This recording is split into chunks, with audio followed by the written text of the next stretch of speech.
గుళ్ళోకి ఎందుకు మరి ఇక్కడికి ఎందుకు తీసుకొచ్చినట్టు? గుళ్ళోకి వచ్చి బచావ్ బచావ్ అంటే గుంపంతా దేవుడంతా తిరిగి గోవిందా బచావ్ అంటారు. ఇక్కడికి ఎవడొస్తాడే? నోర్మైండ్రా, మనుషులకి ఈ మధ్య తెలివితేటలు బాగా పెరిగిపోతున్నాయి. రోజు ఒకటే వ్యాపారం చేసావనుకో డేంజర్ అయిపోద్ది. నిన్న తోలు వ్యాపారం చేసి ఈ రోజు పాల వ్యాపారం చేయాలి. ఆహా, ఇంతకీ మనం ఇప్పుడు చేయబోయే వ్యాపారం ఏంటి? తోలు వ్యాపారం. అట నోళ్ళ పెట్టుకొని చూస్తారట. అటు చూడండి, ఆ తోలు చెప్పులు చూడండి. తొందరగా రా బాబాయ్. వస్తున్నాను కదరా బాబాయ్, మన చెప్పులు. మనం ఇక్కడ ఇచ్చాం కదా. అవును, ఎవరు ఎత్తుకుపోయి ఉంటారు. చెప్పులు ఎత్తుకుపోయే వాళ్ళు కూడా ఉన్నారా బాబాయ్? గుళ్ళో ఇది మామూలే. రా, కొత్త చెప్పులు పెడతాను. సార్ రండి, సార్ రండి రండి రండి. భలే మంచి సహకారం సార్. సహకారం సార్. సార్ రండి సార్. బాబాయ్, అదిగో మన చెప్పులు. 15 రూపాయలు సార్. రండి సార్. అరిచి, నీ పేరేంటి? మడిసి పేర్లో ఏముంది బాబు, చెప్పుల పేర్లు వినండి. కాన్పూర్, జబల్పూర్. అవునండి. ఈ చెప్పులు మీకు ఎక్కడి నుంచి వచ్చినాయి? ఢిల్లీ సార్. అవును సార్, చెప్పుల వ్యాపారం చేసేవాళ్ళు ఢిల్లీ నుంచి పట్టుకొచ్చారు. అవును సార్. ఢిల్లీయా గిల్లియా నోరెత్తారంటే పళ్ళు పీకేస్తాను. బాబు, ఈ చెప్పులు వేసుకో. అయ్యో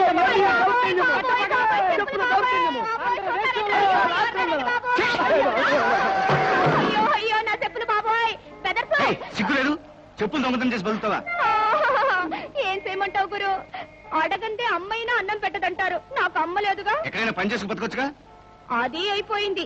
ఒక ఇంట్లో అంటులు తోవడానికి కుదురుకున్నాను. నా చెయ్యి అంటులు తోముతుంటే ఆ ఇంటి ఆయన నా ఒళ్ళు తోవడం మొదలెట్టింది. వాడికి బుద్ధి చెప్పాలి, లేదా వేరే చోట పని చూసుకోవాలి. అంతేగాని దొంగతనం చేస్తావా?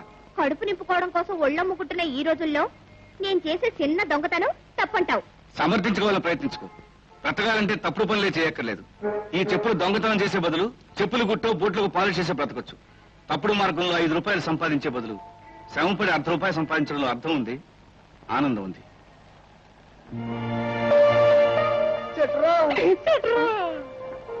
ఏం చెట్రా, నీ పేసులో చిన్న చేంజ్ కనపడుతుంది. ఆడి మాటల్లో ఏదో ఆకర్షణ ఉందిరా. చేంజ్ అయిపోయాను. చేంజా? బెదరు.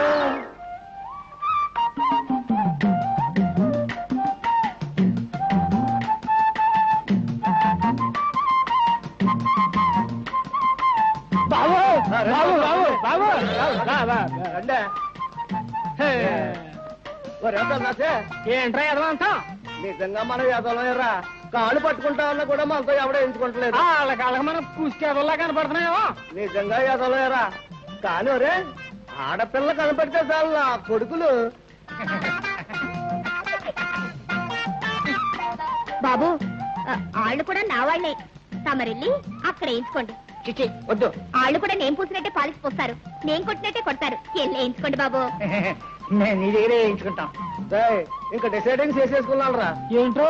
వచ్చే జన్మలో ఆడదై పుడతాను రా, అదే నా శపథం. నువ్వు తట్టుకోలేవులేరా.